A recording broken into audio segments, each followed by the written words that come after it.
Wake up, nerds. It's time for the Week 10 Heat Check. Guys, you know, it's amazingly, we have crossed into November, and yet neither are there heaters back here, nor do we really need them. It's a little bit balmy. Let me just get right into it. We have a little bit of a strange cast out here. Not sure if the four of us have ever been out here at the same time, so this should be interesting. But let's start over here on the right. Delajuwon, the Dream.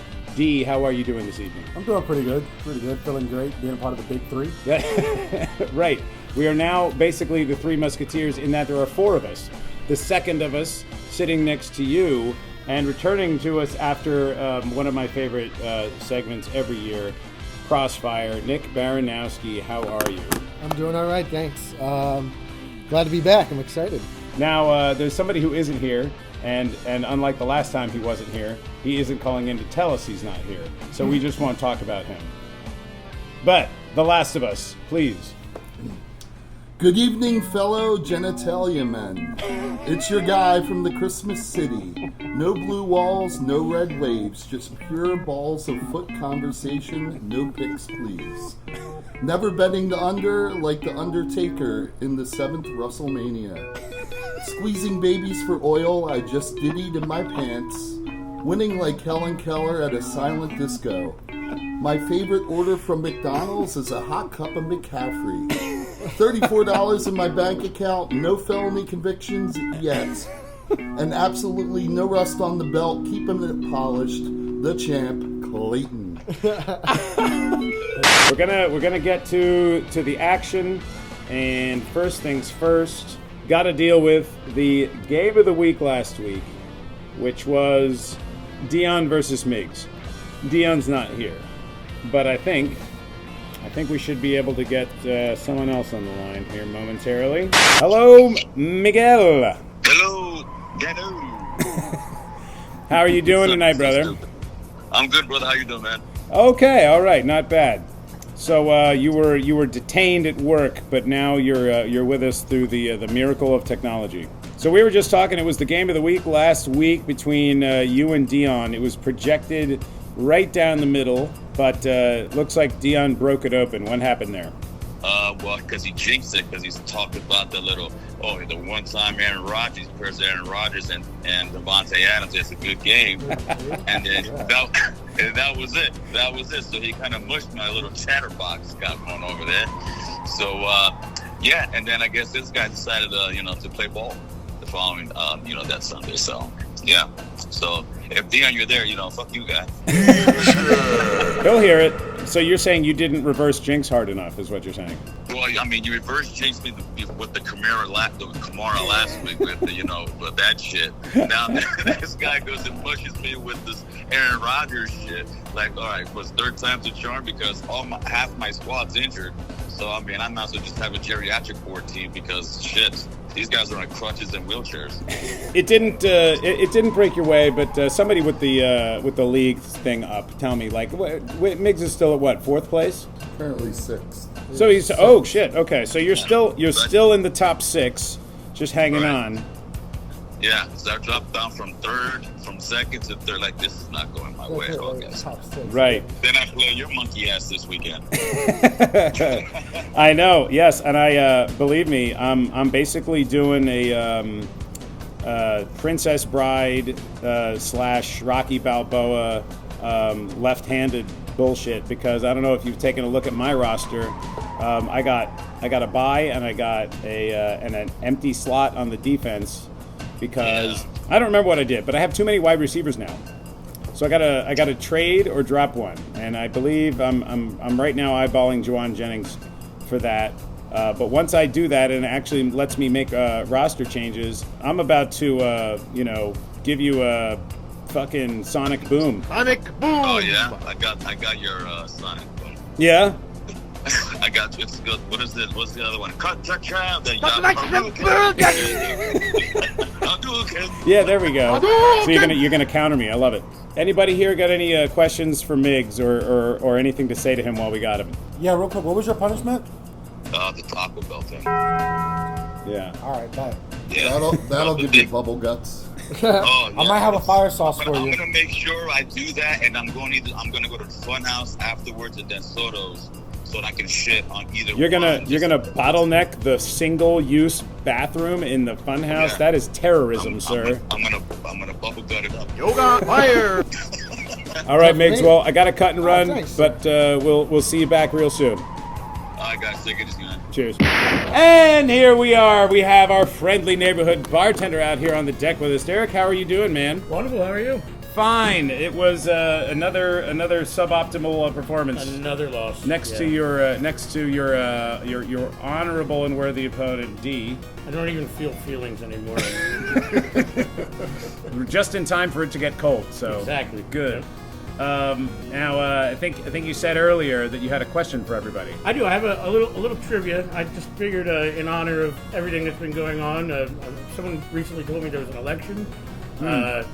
Also, with the daylight savings time happening on Sunday. Yeah. I figure, much like Saquon Barkley in a Kelly Green jersey, hurdling over giants, I figured we would spring ahead and fall backwards to 1933. Ooh. Where entrepreneur Bert Bell purchased the Philadelphia football team for $500 $500. and decided to rebrand them as the Philadelphia Eagles. Now, being such a stickler for money, rather than creating his own logo, he simply stole a pre-existing logo that was used by the U.S. government under the National Recovery Act called the Blue Eagle, which was enacted by which U.S. president? What was the act again? Or the National Recovery Act. National Recovery Act? Blue Eagle What year did he buy with a it? cog, 1933. with a cog in one talon and lightning bolts in the other. Wait, what's the prize for getting this right? Now, Bragging Back rights. on the It back. wasn't. while you You get to guys, beat me in fantasy. It wasn't Woodrow Wilson, was it? I would guess Hoover. D, anything? I don't know presidents that far Taft. back. All right, we struck out. Yeah. Yeah, you're all terrible. FDR. Eleanor Roosevelt. and Oh, the New Deal, ladies and oh God. You know, I was Guys. gonna guess, but I was like, he was president after that. There's no way. He's president for like 20 years. Roundly embarrassing. back to the $500. Thanks. Next time. Clayton, you defeated the number one fuckboy, and he's not here. But is there an old wrestling match you want to compare that to? I don't have any off the top of my head, but I will say this. I was with Hal's here on Sunday, and he said, even if I put my bench players in, you would have beaten me. So that made me feel good. How big was the blowout? 174 to 106. Ooh. Oh, so that was like that time when The Rock was going up against Kurt Angle, and then he whooped his ass. He pulled out a guitar and started playing on him. It was insane. It was during the Yes, Attitude Era. I go with that. Nick, how did your game go? Last week, Yeah. did come down to the wire. I thought Oh, that was the one against Buka. Yeah, I thought I had lost it for a while, gave up hope, checked back, and, I looked at my bench as per usual, see, DeMarcus Robinson, he decided he's going to be a number one receiver on the bench. That's cool.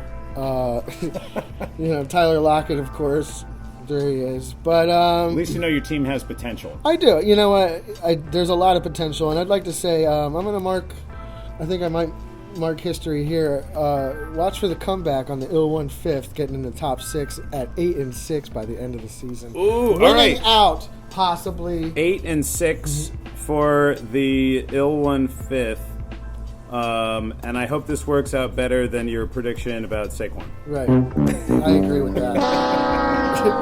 We really breezed over it with you, D. Is there anything noteworthy you wanted to toss out about how your game went?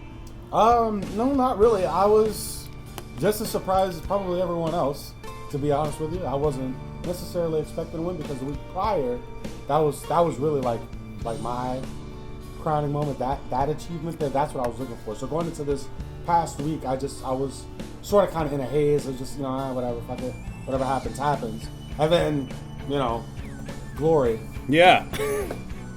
So, some. What is the line? Some men are born great, others have greatness thrust upon them. Yeah, I didn't ask for this. Oh, so we just heard from Derek a little while ago, and that is a great cue to talk about the Punishment Watch. It's official. Ladies and gents, You suck. we once again have no change here.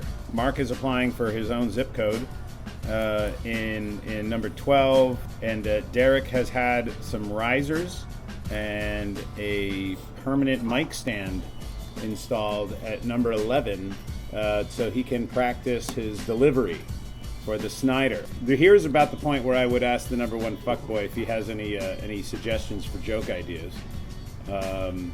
Off the top of anyone's head, does anybody have a not necessarily a fully formed joke, perhaps even a suggestion for those of us who are tight on material to offer to Derek to have to read at an open mic right here at the Funhouse? We're fucking hilarious.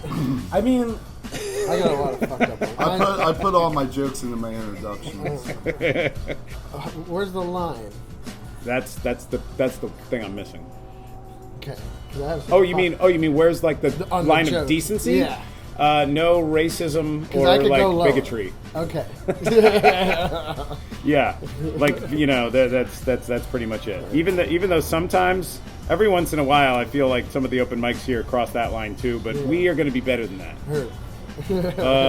Okay. I didn't know if how deep the punishment goes, because I could dig up some. We're not necessarily looking to assassinate the man's character. Roger. Okay. I mean, another thing, these achievers. I mean, if you're not really achieving this week, you might want to think about changing your name. Just Oh. Speaking of heat checks, and as long as we're on the punishment watch, D, you're engineering something. yeah. are you? So I'm currently at my house. I got some peppers sitting in a jar of water and salt, some nice little table brine. So I'm just gonna slowly ferment those over like a week or two. Really like sort of kind of bring out those flavors. Got some garlic, peppercorns, things like that. Really just working on my hot sauce game right now. So win, lose, or draw, it's gonna be a good time. So if somebody loses who has the hot ones punishment, it sounds like You're in for a good sauce. it's actually going to be good. Yeah. And Nick, you had you're one of the only people currently in the bottom 6 who actually does have the hot ones punishment. Right. So that's relevant to you. Yeah. And after hearing that, even if I do lose, I'm anxious to try the hot sauce. I might jump in anyway. I think that's just going to be such like good entertainment and an interesting culinary exercise.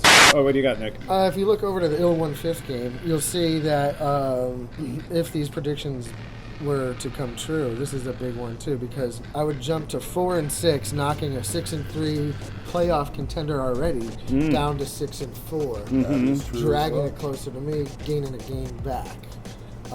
This one, I think, for me, it might not be the game of the week, but is very important. Gotta win. Well, what the hell? Why don't we audible here, and go to that, because it is very close, and there is something at stake, and you have a very keen awareness of your own roster. So, Nick, why don't you Especially my bench. talk about what your bench and start decisions are going to be this week, while the rest of us look at Dion's roster and figure out what's important to mention there. Right. Just going down the list real quick. You got Jalen Hurts, which is obvious. Kareem Hunt, obvious. Jonathan Taylor, obvious. Okay, those are going to have to be top starters for me. Obviously, we didn't see Marvin Harrison perform well as we'd like him to see last week, but we know he can. Again, a must start. Josh Downs coming back. I like what he's doing. That's the tough one for me because Jamison Williams, he's coming fresh off of suspension. As you have talked about before. Right. Is he going to be used? Is he not going to be used? Only my bench will tell. So tune into that. Same thing with same issue with Demarcus Robinson. I like the kid, but it's so boom or bust with him. It's hard for me to make a decision sometimes. Thank God Tyler Lockett's locked out on a bye this week. You don't even have to worry about it. Don't even have to worry about it. Now, I could go flex and throw in Jamison Williams, but because of my running back situation, not only is Javonte Williams a little inconsistent, but let's talk about real quick Tyrone Tracy man. coming up on New York over Singletary, taking the RB1 slot. Yeah, and he gets Carolina this week. And he gets Carolina, which is, we all know what Carolina is or isn't about. And this game is in Germany. So it's going to be a tough one for both teams. Might be a blitzkrieg. Might be. We know that Danny Quarterpiece performs much better, much better when he's not playing at home, getting berated by his own fans. Yeah. So I for the flex, I had to go with Tracy for the big points. I think he's going to run all over the world.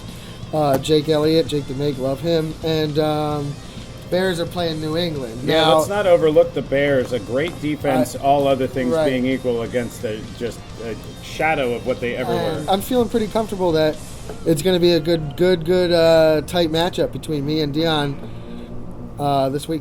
It's true. All right, now let's go look over to Dion.